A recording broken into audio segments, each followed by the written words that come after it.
کہ پہلے تو میں بالکل آپ سے یہیں سے شروع کرنا چاہ رہا ہوں کہ ظاہر ہے آپ لوگ 3 اشخاص شاہد خان عباسی، آپ اور مفتاح اسماعیل بہت عرصے سے ایشوز کے اوپر بات کر رہے ہیں، بہت عرصے سے مرض کی جو ہے وہ تشخیص کر رہے ہیں، پھر آپ پارٹی بنانے کا عندیہ بھی دے رہے تھے۔ اب شاہد خاقان عباسی جو ہیں وہ لندن پہنچے ہیں، نواز شریف صاحب سے ملاقات ہے، کس حد تک آپ کی اس سوچ کو اس صورتحال سے دھچکا لگے گا، یا آپ تینوں کے لیے اس میں سے کوئی راستہ نکلے گا؟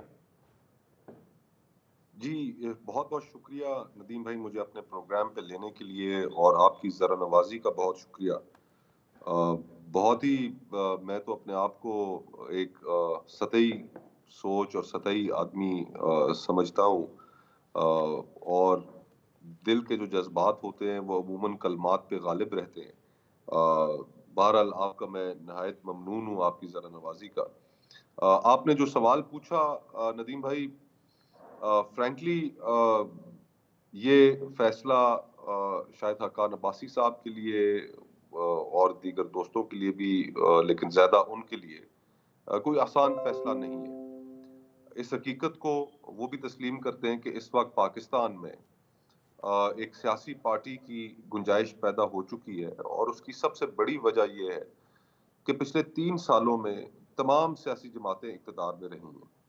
تحریک انصاف ہو، پیپلز پارٹی ہو، نون لیگ ہو، جے یو آئی ہو، ایم کیو ایم ہو، اے این پی ہو، غرض کوئی ایسی سیاسی جماعت نہیں ہے جو ان پچھلے 3 سالوں میں جو حکومت میں نہ رہی ہو۔ لیکن دیکھا ہم نے یہ کہ ان کے اپنے مسائل تو ختم ہوئے، ان جماعتوں کے قائدین کے مسائل بھی ختم ہوئے۔ اگر کسی کے اکاؤنٹس فریز تھے تو وہ ڈی فریز ہو گئے، اگر کسی کے اوپر مقدمات تھے تو ان میں نرمی آ گئی، اگر کسی کا نام ای سی ایل میں تھا تو وہ نکل گیا، لیکن لوگوں کے مسائل جوں کہ توں کھڑے رہے۔ تمام جماعتوں کے آپ منشور اٹھا کر دیکھیں، ان کے اندر وہی آپ کو ملی جلی ایک گفتگو نظر آئے گی، وعدے نظر آئیں گے، لیکن حقیقت یہ ہے کہ ہم اپنے ملک کو ریفارم کرنے میں مکمل طور پر ناکام ہو چکے ہیں۔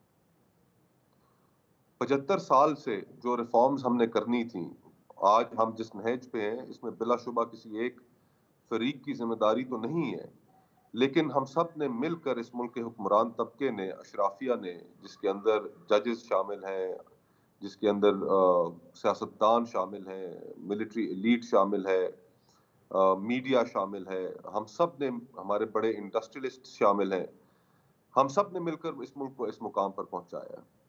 اب اگر ہم نے اس ملک کو اس نہج سے، اس کرائسس سے واپس لے کر آنا ہے، پاکستان کو اگر ریسکیو کرنا ہے، تو ہمیں سیریسلی ریفارمز کرنی پڑیں گی، وہ نہیں ریفارمز جو ہم مصطفیٰ صاحب، میں کافی اس عرصے طرف سے آتا ٹالتے ہوں آ رہے کیونکہ یہ ایشوز ہیں، اس طرف آتا ہوں، لیکن میں ہیں۔ آپ سے جو بنیادی سوال پوچھ رہا ہوں وہ یہ ہے کہ ظاہر ہے آپ ان چیزوں سے دل گرفتہ ہیں۔ شاہد خاقان عباسی صاحب لندن گئے ہیں، آپ ایک پلیٹ فارم کے اوپر سے یہ چیزیں اجاگر کر رہے تھے۔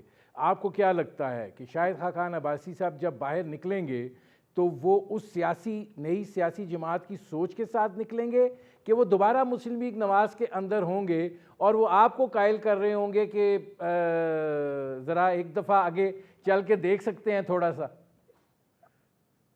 جہاں تک میرا تعلق ہے تو میں تو قائل ہونے والا نہیں ہوں۔ میں ان تمام جماعتوں میں جن کا ذکر میں نے بھی تھوڑی دیر پہلے کیا، جن کو اقتدار میں بار بار موقع ملے آنے کے، ان کے اندر میں کوئی ایسی کشش نہیں دیکھتا، کوئی ریفارم پروگرام سے کوئی ان کی ایک سیریسنس نہیں دیکھتا کہ جس کی وجہ سے ان کی طرف میں راغب ہوں۔ اب جہاں اسی کے تک ان کا ساتھ تعلق ہے پہلے تو میں بلا یہ شبہ 3 سوال ہیں مصطفیٰ بھائی، جی یہ میں لے لوں جواب، اس کے بعد پھر تفصیل سے آگے بڑھتے ہیں۔ اب یہ فرمائیے گا کہ اگر شاہد خاقان عباسی صاحب باہر نکلتے ہیں اور مفتاح اسماعیل صاحب بھی ان کے ساتھ ہوتے ہیں، تو پھر کیا آپ تنہا اس سفر پر روانہ ہوں گے؟ اگر میرا سیاسی قد کاٹ اتنا ہوتا، میرا سٹیچر اتنا ہوتا تو میں تنہا بھی روانہ ہو جاتا، لیکن میں کسی خوش فہمی کا شکار نہیں ہوں۔ میرا سیاسی قد کاٹ اتنا بڑا نہیں ہے، میں اس سٹیچر کا حامل نہیں ہوں کہ میں یہ سفر تنہا شروع کر سکوں۔ اسی لیے شاہد خاقان عباسی صاحب میں ایک امید دیکھی، اور اگر وہ فیصلہ کرتے ہیں ہاں میں کرتے ہیں تو خوش آمدید، کوشش کریں گے، ایک لمبا سفر ہے انشاءاللہ. اور اگر نہ میں کرتے ہیں تو میں تو بہت پہلے سے کلیئر ہوں کہ میں نے آنے والا الیکشن آزاد لڑنا ہے اور کوئی سیاسی جماعت جوائن نہیں کرنی. ٹھیک ہے ناظرین، مصطفیٰ نواز کھوکھر سے ہماری گفتگو جاری ہے. وقت ہوا ایک مختصر سے کمرشل بریک کا، ملتے ہیں اس وقت.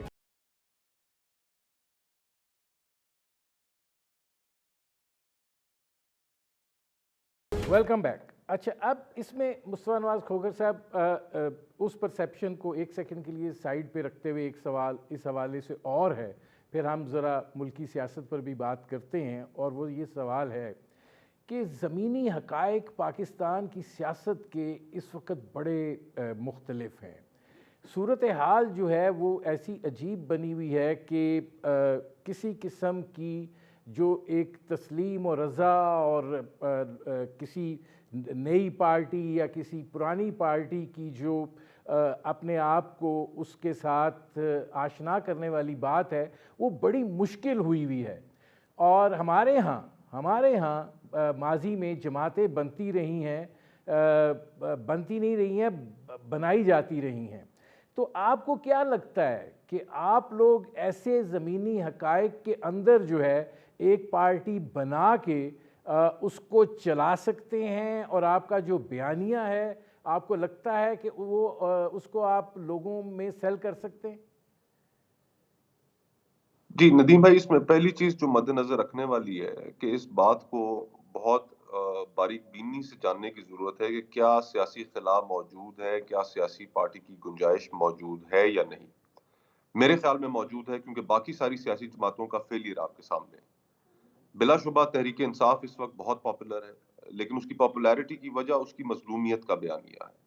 اس کی پاپولیرٹی کی وجہ ان کی ڈیلیوری نہیں ہے، ان کی جو حکومت کے اندر ان کی جو پروگریس رہی وہ نہیں ہے. اور یہی دور حاضر کا سب سے بڑا المیہ ہے کہ تمام جماعتیں حکومت کے لیے اقتدار میں آنے کے لیے تگ و دو تو کر رہی ہیں، لیکن اس تگ و دو کی بنیاد کیا ریفارمز ہیں، کیا عوام کی زندگی کے اندر بہتری لے کر آنا ہے، کیا ان کا ٹریک ریکارڈ ہے.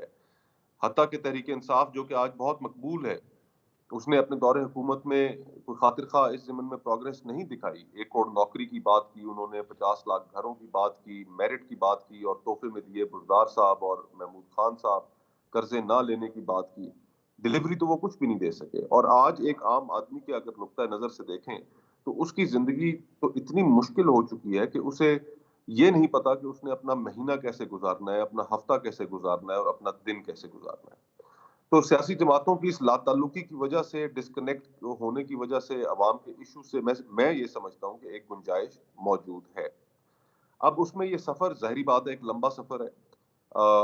وکٹیں اڑانے کی جہاں تک بات ہے، وکٹیں ماضی میں بھی اڑائی جاتی رہیں. سیاسی جماعتوں کے اندر الیکٹیبلز لوگ شامل کرائے جاتے رہے، کیے جاتے رہے. استحکام نے ابھی ریسنٹلی کافی وکٹیں اڑائی، لیکن کیا وہ پذیرائی عوام کے اندر پا سکے؟ نہیں. ہمیں کوئی وکٹیں اڑانے کی بھی ضرورت نہیں ہے. ہمیں صرف 8 10 15 20 لوگ، کریڈیبل لوگ کہ جن کے اوپر کوئی بوجھ نہ ہو، جن کے چہرے صاف ستھرے ہوں، جو کمپٹنس رکھتے ہوں، ان کے ساتھ اس سفر کو آغاز کرنے کی ضرورت ہے. اور پھر یہ ایک لمبا سفر ہے. اگر اس میں ہم بھی بیساکھیوں کی تلاش میں پڑ جائیں تو پھر یہ سفر ابتدا سے ہی سفر ٹھیک نہیں رہے گا. اس کی بنیاد ہی غلط ہو جائے گی، عمارت اس کے اوپر کبھی ٹھیک نہیں کھڑی کی جا سکے گی. تو پاکستان کی اگر فنڈامنٹل کانٹرڈکشنز کو دور کرنا ہے، اس ریاست کا چہرہ درست کرنا ہے، تو اس کے لیے پھر ضروری ہے کہ ان تمام چیزوں کو ملوز خاطر رکھا جائے. اسٹیبلشمنٹ کی حمایت نہ سیکھ کی جائے. اگر وہ حمایت آپ نے سیکھ کرنی ہے تو پھر باقی جماعتوں میں اور آپ میں پھر کیا فرق رہ گیا؟ اگر آپ نے الیکٹیبلز اکٹھے کرنے ہیں تو پھر وہ الیکٹیبلز تو وقت کے ساتھ، اچھے وقت کے ساتھی ضرور ہوتے ہیں، برے وقت میں ساتھ کھڑے نہیں ہوتے. ضرورت اس چیز کی ہے کہ اس وقت ملک کو اس بحران سے نکالا جائے، سیاسی بے یقینی ختم کی جائے، فری اینڈ فیئر الیکشنز ہوں، اور ہر کوئی اپنا بیانیہ لے کر اس ملک کے لوگوں کے پاس جائے اور لوگ فیصلہ کریں کہ ان کو کس کے اندر بہتری نظر آتی ہے اپنے لیے. ہم بھی اب اپنی سوچ لوگوں کے سامنے رکھیں گے. ہم یہ نہیں کہتے کہ لوگ فوراً اس سوچ کو پذیرائی دیں گے، لیکن ان کو ایک سوچ ان کے سامنے ضرور ہوگی، ایک آپشن لوگوں کے سامنے ہونی چاہیے. اور اگر انہیں ہماری گفتگو کے اندر وزن نظر آتا ہے، ہمارے عمل کے اندر کوئی انہیں منافقت نظر نہیں آتی، اور انہیں کمپٹنس بھی نظر آتی ہے، تو پھر شاید وہ ہماری طرف توجہ دیں. لیکن یہ ایک لمبا سفر ہے، اس کے اندر ہائز اچھا بھی اس ہوتی میں ہیں جس طرح وہ مصطفیٰ کہتے صاحب ہیں، یہ اور لوز بھی۔ فرمائیے گا کہ جیسے میں نے زمینی حقائق کی بات کی ہے، آپ کو کیا لگتا ہے کہ ظاہر ہے آپ نے کہا کہ آپ آزاد الیکشن لڑیں گے، لیکن جو اگر الیکشن ہوتے ہیں تو یہ الیکشن اس دفعہ ایک بڑی عجیب کیفیت کے اندر ہوں گے، جس میں صورتحال یہ ہوگی کہ ایک طرف مقبولیت اور نفرت ہوگی اور دوسری طرف جو ہے پچھلے 1.5 سال کا ملبہ ہوگا، تو اس میں سے آپ کیا نکلتا ہوا دیکھ رہے ہیں؟ میں ساری سیاسی صورتحال کو اگر چند الفاظ میں بیان کرنا چاہوں تو میرے نزدیک میرا جو ذاتی ویو ہے ندیم بھائی، وہ یہ ہے کہ اسٹیبلشمنٹ عمران خان کو یا تحریک انصاف کو واپس نہیں آنے دے گی، اور عوام پی ڈی ایم کو نہیں آنے دے گی۔ یہ اس جگہ پہ ہمارا کرائسس پھنسا ہوا ہے۔ یہ جو 16 مہینے کی حکومت کی اپنے بیانیوں کا بیڑا غرق نکالا، اس کے بعد یہ جماعتیں جو حکومت جنہوں نے کی پچھلے 16 مہینے میں، یہ اس قابل نہیں رہ گئی کہ عوام میں جا سکیں، عوام کے غیظ و غضب کا سامنا کر سکیں۔ یہ آخر الیکشن ڈیلے کرنے کی وجہ کیا ہے؟ اور اس میں مولانا صاحب کا کل سٹیٹمنٹ آئی اور انہوں نے بڑے حیران کن طور پہ انہوں نے کہا کہ پہلے معیشت پھر الیکشن۔ تو یہ جماعتیں کیوں الیکشنوں سے بھاگ رہی ہیں؟ یہ اس لیے الیکشنوں سے بھاگ رہی ہیں کہ ان کے پاس دکھانے کے لیے کچھ نہیں ہے، عوام سے یہ خوف زدہ ہے۔ تو یہ ہمارا اس دور حاضر کا کرائسس ہے کہ جس میں میں یہ سمجھتا ہوں کہ یہ جو قائدین ہیں باقی جماعتوں کے، یہ عوام کے اندر اپنی مقبولیت کھو بیٹھے ہیں۔ اس ملک کا ایک بہت بڑا طبقہ جو نوجوانوں پر مشتمل ہے، ابھی ای سی پی نے ایک ڈیٹا ریلیز کی کہ 12 کروڑ 70 لاکھ اس ملک میں تقریباً ووٹرز ہیں، جس میں سے 5 کروڑ 70 لاکھ صرف نوجوان ہیں، وہ ان کو قبول کرنے کے لیے تیار نہیں ہے۔ تو ان گراؤنڈ ریالٹیز کو مد نظر رکھتے ہوئے ان جماعتوں کے اندر ہوپ بھی ختم ہو گئی ہے، اور یہ جماعتیں لوگوں کے دلوں سے اتر بھی گئی ہیں۔ ہاں، یہ ہو سکتا ہے کہ جیسے الیکشنز ہوں، لوگ اپنا غصہ اور بھڑاس ان پر نکالیں اور پھر شاید انہیں دوبارہ کبھی موقع دیں، لیکن فی الحال ایسا نظر نہیں آتا۔ نہیں آ رہا۔ تو اس کرائسس جی میں آتا ہوں مصطفیٰ صاحب۔ ناظرین، مصطفیٰ نواز کھوکھر سے ہماری گفتگو جاری ہے، وقت ہوا ایک مختصر سے کمرشل بریک کا، ملتے ہیں اس وقفے کے بعد۔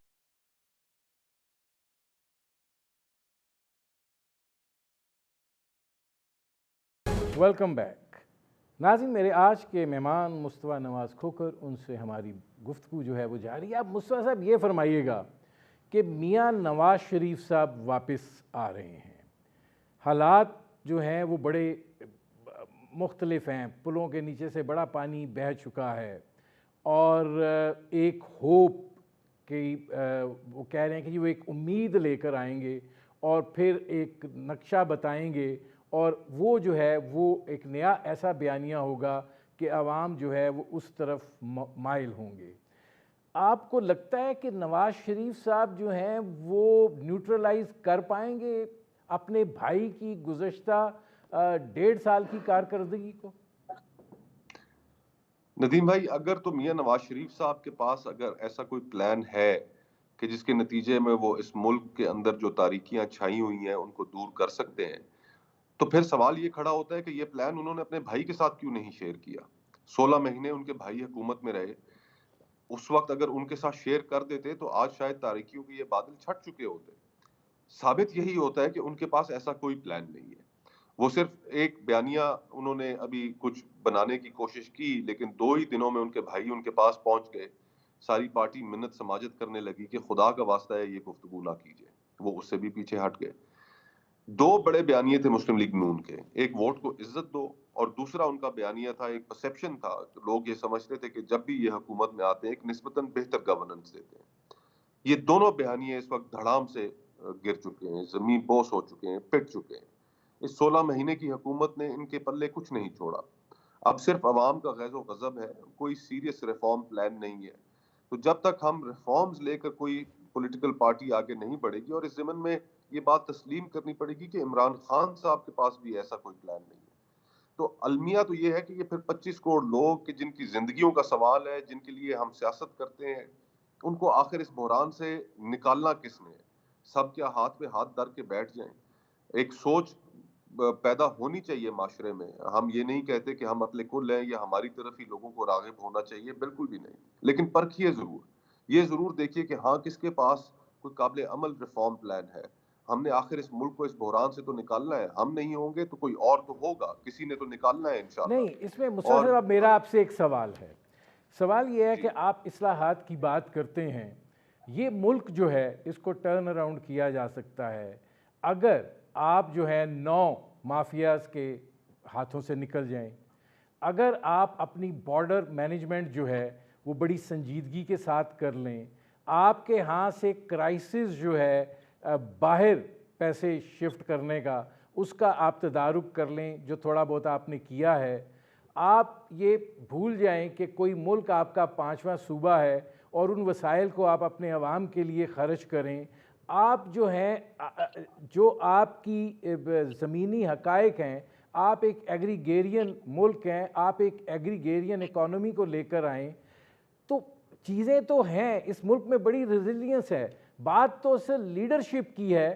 تو سوال میرا اب آپ سے یہ ہے کہ اگر یہی لیڈرشپ آنی ہے، اسی نے آ کے علاج تجویز کرنا ہے، تو جو ڈاکٹر ہے وہی اگر مرض کا سبب ہے تو پھر علاج کیسے ہوگا؟